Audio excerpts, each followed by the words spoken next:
ang basa ko rin dito, yung kanyang testimonya, mukhang naka-align o ina-align doon sa previously binanggit na ni Orly Gutesa sa Senado. Tama. And of course, hindi natin alam kung nasaan si Gutesa ngayon, no?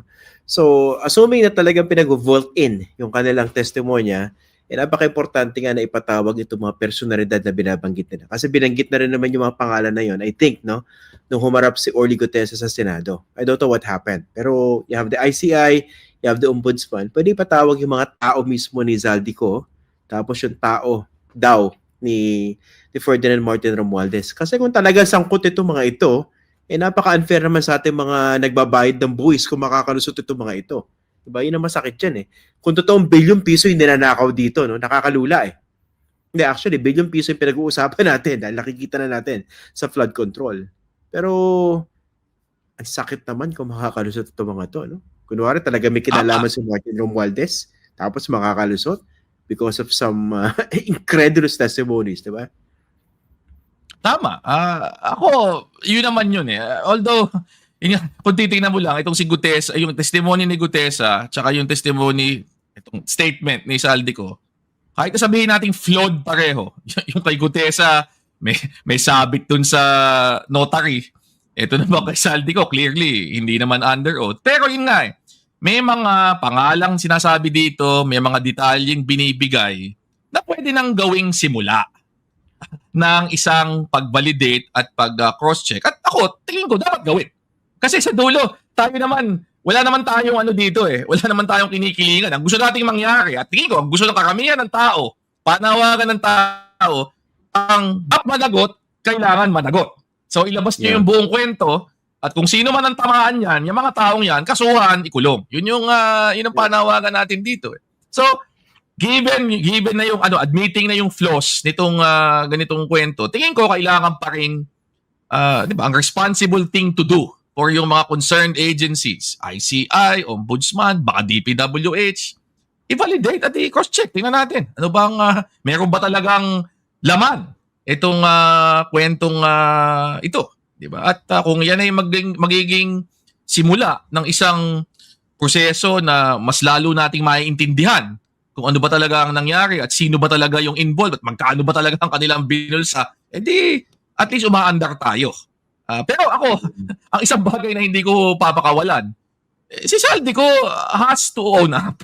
Kasi parang ikaw ang head ng Appropriations Committee ng House of Representatives. Ilang testigo na nagsabi na ikaw ang isa sa mga key figures dito sa pagpasok nito sa budget through yung insertions. Mayroong mga nagsabi, dinala sa bahay mo, ikaw ang tumang pera, etc.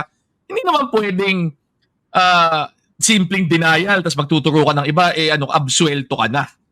Lalo na sa lahat ng mga taong napapangalanan dito so far, ikaw lang ang bukod tanging umalis at nagtatago abroad. sa batas, meron na naman tayong maxim para dyan. Patetur facinus qui judicium fugit. Ibig sabihin, he who flees judgment admits his guilt. Diba? So, diba? Ibig sabihin lang, yung taong pumupuslit, ayaw humarap ng kaso, tumakas, nagtago, inaamin niyang meron siyang mukhang guilty dito sa ganitong usapin. So ako, yung best proof na siya ay talagang kasabi ng totoo, magpakatapang na siya, di ba? At mag-execute siya ng sworn statement. Kung takot siyang umuwi dito kasi inuulit-ulit niya, baka may mangyari sa akin, punta ka sa some embassy at doon ka mag-execute ng sworn statement. Pero yung mga pa-video-video na ganito, na parang binabasa pa, tas parang very, very self-serving yung kanyang mga statements, very, very limited din yung magiging value niyan in terms of yung binubuong mga kaso laban sa mga dapat managot dito nga sa buong karambong na ito. Tsaka for someone who's facing very serious allegations, no? Patinding pandarambong yung pinag-uusapan natin dito, yung kaso sa kanya, parang hindi siya ganun ka-stress, no? Based sa lumabas na imahe niya sa video. Parang ganda ng pagkakalatag ng buhok, hindi siya stress. Yung parang mas kumandang lalaki, no? Ano ba yan? Ganyan ba talaga ihip ng hangin dyan sa Europa? kung nandyan man siya. Parang Sa Europa ba o sa Japan? eh. Ba't may mga chismis Japan daw eh? Meron daw eh. Hindi natin alam. Pero mukhang maganda yung hangin kumpara dito sa hangin sa Pilipinas. Dahil gumagandang lalaki siya. Parang kumikinis. Kaya nga sabi na iba, mukhang AI daw eh. May nakita nga akong gano'n na parang may mga ina-identify daw, di ba? Yung gap daw sa ngipin. Iba doon sa dati niyang mga picture. Ganyan. At yung kilay daw, nadagdagan eh. Oo. Eto pala, pag-usapan natin yung optics, no? Kasi si President Marcos, ilang beses na rin naman siyang tinatanong tungkol dito sa allegation ni Zaldico. And consistently is very dismissive.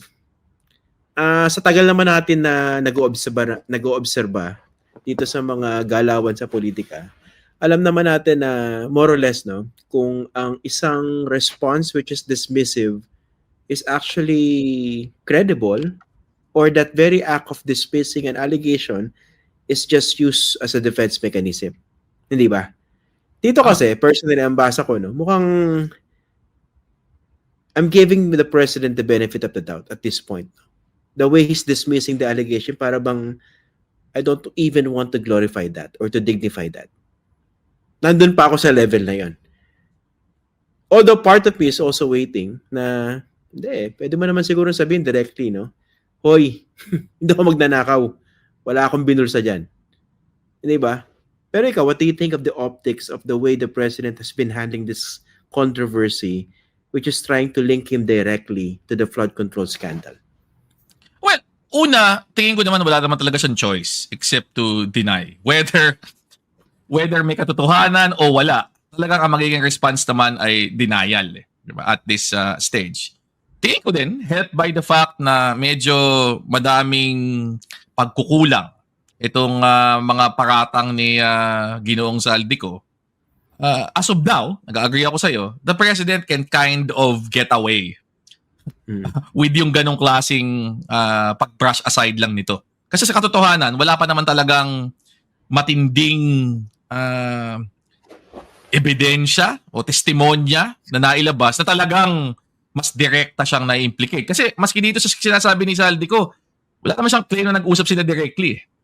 Yeah. Diba? Kahit natanggapin mo na totoo lahat ng sinabi niya, well, lumalabas, si Martin Romualdez. Ang kausap niya at sinabi ni Martin Romualdez para to sa Pangulo, etc. Pero parang hindi masyadong, hindi siya mismo ang nakakausap. So, meron pa rin, kumbaga may distansya pa rin mula kay BBM and Zaldico, diba? Pero that said, kung ako yung nasa administrasyon, ako kahit nasabihin na nating malabnaw o mahina itong mga akusasyon na ito, papakita ko na dahil buong-buo ang loob ko na walang kasalanan ang Pangulo, pawang kasinungalingan lahat ito, bubuksan ko yung investigasyon, 'di ba? Sasabihin ko na, 'di ba? Sige, 'di ba? Inuutusan ko ang ICI, 'di ba? At pinapakiusapan ko ang Ombudsman, inuutusan ko si Secretary Vince Dizon. Sige nga, tanungin niyo itong mga taon to. Tanungin niyo si Edre Alcantara. Tanungin niyo si Robert Bernardo. Tanungin niyo si Cadiz. Ano ba? Totoo ba 'to? Meron ba ganon, 'di ba? Para klaro na hindi siya nagtatago at hindi siya umiiwas sa anumang dito. Kasi ako, more than anything else, ang kailangang iwasan ngayon ng administrasyon ay yung perception na meron silang pinagtatakpan. Whether that's yung presidente o mga alyado tulad ni Martin Romualdez, yun yung gusto mong ma-address kagad. Di ba? Hindi. Talagang gusto naming, tulad ninyo, gusto naming lumabas ang katotohanan dito. So, kailangan niyang maging mas, tingin ko, agresibo sa pagsalubong sa ganitong klaseng, but right now, dahil nga medyo mahina naman talaga yung statement na yan, tingin ko, pwede pa siyang maka-get by with yung ganon. Pero, as it builds, habang tumatagal, nakikita ko lagi mga tao, December na, magdi-December na, wala pa rin nakukulong. Meron na rin talagang impatience na nagbi-build up. Yeah. And kailangang i-address yun. Kaya nga obviously si President Marcos na mismo ay nag-update sa publiko, 'di ba? Tungkol dito sa scandal kasi ramdam na ramdam niya yung sense of urgency . people are demanding results. Yeah. We all want the big fish to be caught, to be put behind bars. Kaya medyo weird nga, no? Iba, nung huli ako nagkomentaryo rito, sinasabi nila, ikaw na magpresidente.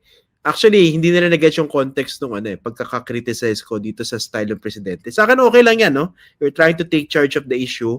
You're trying to seize control of the narrative again dahil nawawala sa kanya eh. Diba? Ang problema rito, the likes of Zaldico, ginugulo nila yung buong conversation eh. Para in the end, hindi, damay-damay tayo rito. Pero ako wala akong kinalaman, no? Pero ginugulo niya eh. Medyo nawiwirduhan lang ako, no? Kasi wala bang team si President Marcos na nag-a-apply sa kanya. Medyo weird yung yung binabasa yung papel. Tapos, nandun daw. Basahin nyo na lang, yung mga may warrant dyan. Wala bang gumagawa ng graphics man lang doon sa team ng ng PCO?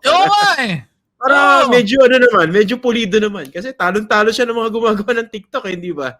Yung presidente ito eh. Well-funded ito eh. Medyo gandahan nyo naman kahit papano. Yung presidente, ginagawa nyo sobrang old school. Tapos, pabasahin nyo na rin sa prompter para talaga may dating. Hindi yung... Diba? Oo nga. Pangit yung dating. Tsaka, again, yung ganong klase, baka sabihin kasi nung iba, pero baka mababaw lang yan. Ano ba naman yung difference nung binasa niya at yung may graphics? Hindi.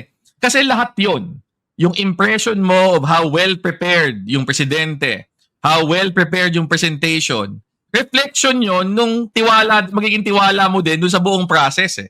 Kung lumalabas, very professional sila, handang-handa sila with yung datos, may graphics, malinaw. At ito, kaya niyang pangalanan, kaya niyang sabihin na itong mga kasong to in the pipeline na before December 15 yan, ganito, mangyayari.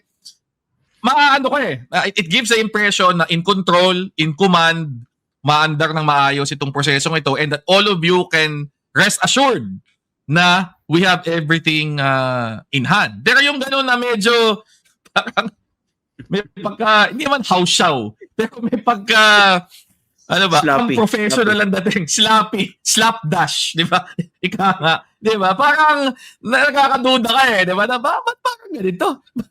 Bakit ganyan lang yan? Di ba?